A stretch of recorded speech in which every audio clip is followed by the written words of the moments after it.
Sumainyo ang Panginoon. At sumaiyo rin. Ang mabuting balita ng Panginoon ayon kay San Lucas. Papuri sa iyo, Panginoon. Noong panahong iyon, bumaba si Jesus kasama ang 12 at tumayo siya sa isang patag na lugar. Naroon ang marami sa kanyang mga alagad at ang napakaraming tao, buhat sa Judea at Jerusalem at sa mga bayan sa baybaying dagat ng Tiro at Sidon. Tumingin si Jesus sa mga alagad at kanyang sinabi, "Mapalad kayong mga dukha, sapagkat ang Diyos ang maghahari sa inyo.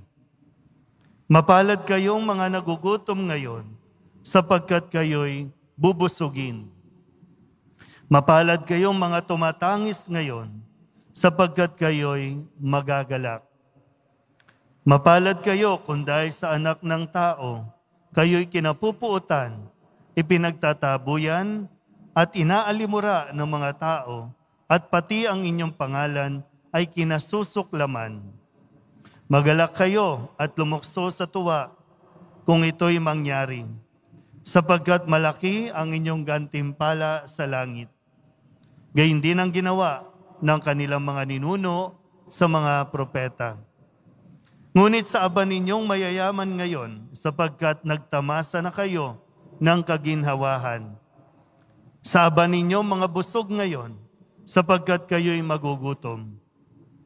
Sa aba ninyong nagsisitawa ngayon, sapagkat kayo'y magdadalamhati at nagsisitangis. Sa aba ninyo, kung kayo'y pinupuri ng lahat ng tao, sapagkat gayon din ang ginawa ng kanilang mga ninuno sa mga bulaang propeta." Ang mabuting balita ng Panginoon. Pinupuri ka namin, Panginoong Hesukristo. Magsiupo na po ang lahat. Isang magandang araw po sa inyong lahat. Kamusta po ang inyong linggo? Sana naman talagang sa balita ay mas bumababa yung cases. Ngayon, kahapon yata 3,000 na lang, no? 3,000 at pababa ng pababa. At sana nga po tuluyan ng bumaba para nang sa ganon ay makapag-alis na rin tayo ng face mask dahil sa Amerika simula bukas magtatanggal na daw ng face mask. No?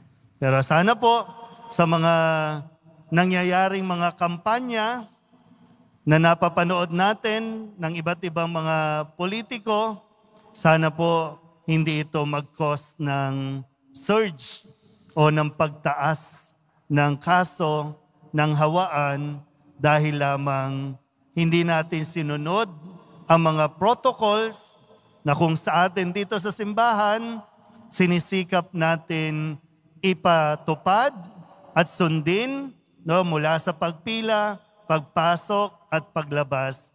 Sana naman hindi tayo ma-lockdown pagdating ng mahal na araw. Kaya ipagdasal natin na mas maging ligtas ang mga kampanyang ginagawa ngayon. Okay. Kung kaya, napakalaking tulong para sa pagsugpo ng pagtaas ng kaso ng hawaan ay yung pagbabago ng ating ugali. Yung old habits, kailangan natin baguhin nitong mga new habits under new normal. Di ba, no? Yung bang kahit na magtanggal tayo ng face shield, face mask, yung distancing, pagsasanitize, pwede pa rin magsuot ng face mask kahit na sabihin hindi na para mas maprotektahan kasi nga naging habit mo na yung magkaroon ka ng personal hygiene. Yan. Kasi kung katulad nung dati, wala kang pakialam, talagang walang mangyayari. Kasi sa akin pong pagninilay, sa mga pagbasa natin ngayong ika-6 na linggo, malaking kinalaman sa kung anong estado ng buhay natin, malaking kinalaman dyan yung ating attitude. Sa Tagalog, yung ating ugali. Pag sinabing attitude, yung ating behavior. O kaya naman yung ating pag-iisip. Attitude. Sabihin niyo nga po, attitude. Kasi sa pananaw at karunungan ng Diyos, ang sabi niya, mapalad kayong mga dukha. Mapalad kayong mga nagugutom. Mapalad kayong mga nagsisitangis. Mapalad kayong mga inaalimura. Sa pananaw natin, paano magiging mapalad yon, Father? Lord, paano mo masabi mapalad yon? Mahirap maging mahirap. Bakit siya sinasabing mapalad na ganito na lang, okay na kami, mahirap na lang? At sa pananaw ulit, karunungan ng Diyos, ito yung gustong-gusto nating lahat marating. Sabi, kawawa kayo, kayong mayayaman. Lahat gusto yumaman. Kayong mga busog, kayong mga nagsisitawa ngayon. Gusto nga natin maging maligaya. So kailangan natin pagdasalan, pagnilayan na mabuti, ano ba ang gustong ituro sa atin ng Diyos. Kasi kapag kinuha mo lang, pinakinggan mo lang literal, baka magkaroon ng pagre-rebelde sa atin. Kasi mali nga yung ating pangunaw. Kaya ka nga nagdadasal dito Kaya ka nga nandito Diba? Bago ka tumaya ng loto, dinadasal mo pa sa Nazareno yan Kasi nga, gusto mong yumaman, gusto mong makaahon sa kahirapan. Kaya nga lahat, bago mag-exam, dumadaan dito. Pinapabasbasan nyo pa yung mga passport, yung lapis. Diba? Yan. Kaya ngayon, tingnan natin, no? Kasi, sabi ko, malaking bagay yung pagbabago sa ugali natin. Ang sabi naman kasi, mapalad kayong mga naghihirap ngayon. Kasi pagkatapos niyan, ligaya na. Kung nagugutom ka ngayon, huwag kang mawalan ng pag-asa. Magtiwala ka lang, umasa ka lang. Kaya nga sabi sa unang pagbasa, di ba? Ang taong nananatiling tapat, nananampalataya sa Kanya, giginhawa, para kang halaman na nakatanim sa tabi ng ilog, na kahit kailan hindi ka mauubusan ng tubig. So kung sakasakali, sa pinagdaraanan mo ngayon, ang sinasabi lang dyan, kapit ka lang. Kapit ka sa Diyos, huwag kang kumapit sa maling tao. Huwag kang kumapit sa tao. Dahil ang tao, may hangganan yan. Nakukuha pa ba? Kasunod pa? Babalik ko ulit. Nasa attitude natin ang susi ng pagbabagong inahanap mo sa buhay. Sige, magbigay tayo ng mga example. Kung sinasabi mong mahirap ka at wala ka nang ginawa dahil mahirap ka, maghihirap ka talaga. Pero kung mahirap ka at kukunin mo yan para magpursigi ka at kumapit ka sa Diyos, isang araw makikita mo yung tagumpay ng iyong pinaghirapan. Mahirap po kasi, kung mahirap nga tayo, Tingnan nyo nga yung katabi ninyo. Tingnan nyo nga. Ano ba yan? Mahirap ba yan o mayaman? Sige nga, itsura lang, sa itsura lang. Mahirap ba yan o mayaman? Gutom ba yan o busog? Sige nga, tingnan nyo lang. Kasi gusto ko lang makapagbigay ng konkretong halimbawa para mas maintindihan natin. Kasi kung sinasabi mong mahirap ka, hindi ako naniniwala. Kung mahirap ka, bakit high-tech ang cellphone mo? Rereklamo ka sa Diyos, ang hirap ng buhay. Bakit ka kumuha ng cellphone na pang mayaman? Bakit ka kumuha ng gadget na pang businessman? Wala ka namang business. Ano to? Sasabihin mo mahirap ka, hindi ako naniniwala. Sasabihin mo nagugutom ka? Bakit ka magugutom? Imbis na bumili ka ng isang sakong bigas, bumili ka ng bagong gadget. Hindi ako naniniwalang mahirap ka. Kasi sa atin noon, pag sinabing mahirap, eto yun, nasa kalye, nasa barong-barong. Ngayon, mahirap ka, hindi ako naniniwala. Pag pumasok ka sa mga barong-barong, ang lalaki ng TV. Mahirap? O yung ugali lang talaga natin? Alam niyo, may mga kasama tayo dito, PWD. Na? Hello? Yan. Hindi yan nakakarinig. Hindi yan nakakapagsalita. Naalala niyo ba yung unang commercial ng cellphone? Di ba may dalawang nagde-date? Parehong PWD. Para makapag-communicate. Para hindi sila ganon ng ganon, nagtatype, nagtatransmit yung message nung dalawang nag-iibigan. Kasi hindi nga sila makapagsalita. Pero tingnan mo naman, buhay na buhay. Hello? Masaya. Ikaw, hindi ka PWD. Bakit ang lungkot ng buhay mo? Hindi ka PWD, pero hindi kayo nag-uusap. Mas gusto nyong mag-text. So, nasaan ang problema? Nasa attitude.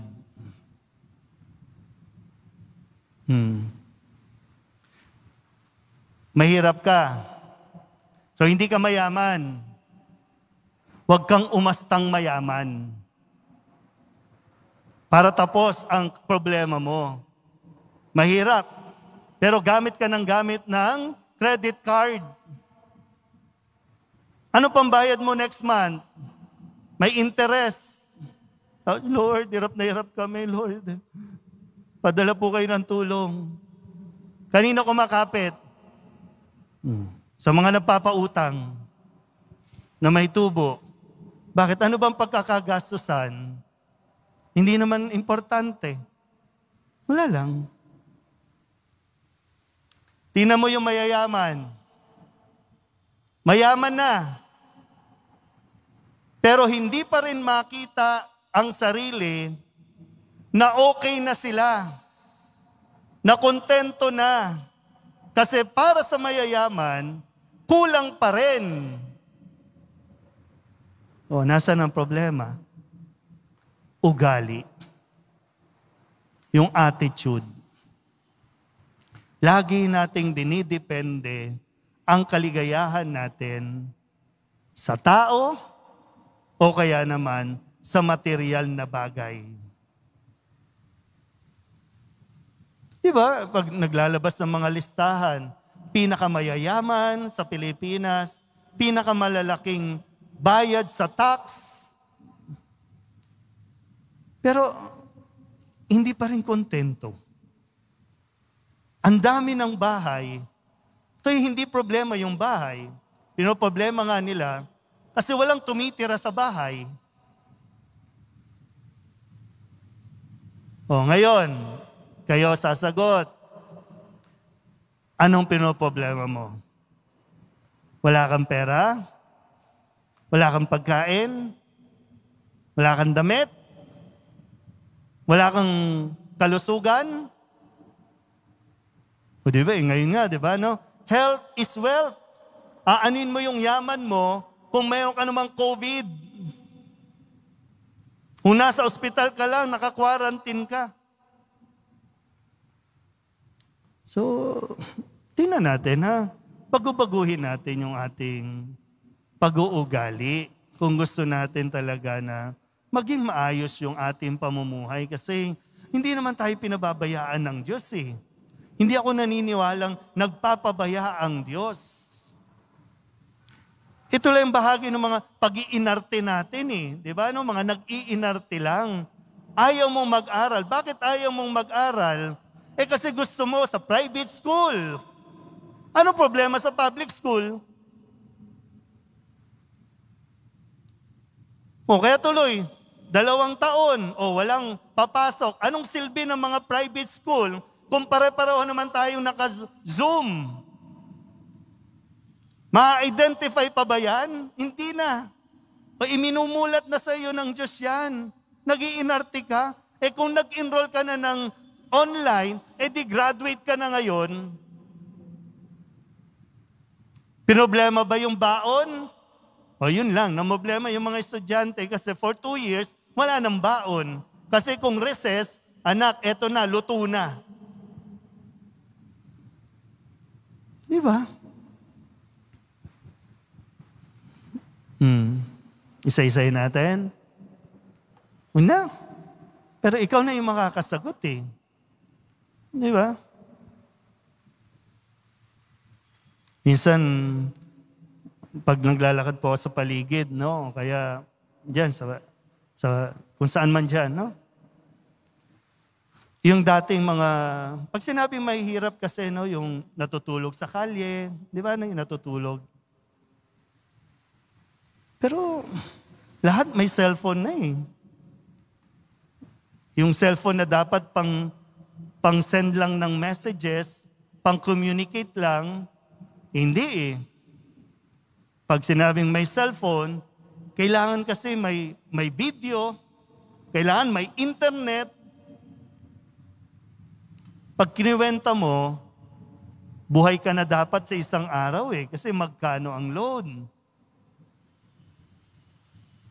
Pero hindi natin pinagtutuunan ng pansin kasi lagi tayong nag-aalburuto sa Diyos. Lord, hirap na hirap ang buhay, ang hirap ng buhay, nalulungkot tuloy ako, Lord. Ikaw ang may gawa niyan. Dahil sa ugali mong ayaw mong baguhin. May trabaho ka, ayaw mong pagbutihin. Nawalan ka ng trabaho, ay Lord, pinarurusahan ako.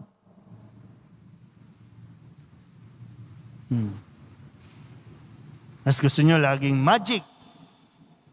Gusto natin, pag sinabing, Lord, payamanin mo ko, ihulog ng Diyos dyan sa harapan mo. Walang mangyayari sa atin hanggat hindi tayo tumitino sa ating mga maling ugali. Ibinigay na ng Poong Nazareno ang lahat. Pati ang kanyang sariling buhay, ibinigay niya. Ngayon, paulit-ulit na binibigay sa atin yung kanyang salita na pangahawakan dapat natin. Ha? Sabi nga, umasa lang tayo sa Diyos. Umasa tayo at yung ating pag-asa sa Kanya, sabayan mo ng pagsisikap, sabayan mo ng tiyaga, tiyak. Makakarating tayo sa kung saan mo gustong makarating. Magiging maligaya ka, mararanasan mo yung hinahanap mong sarap ng buhay. Amen?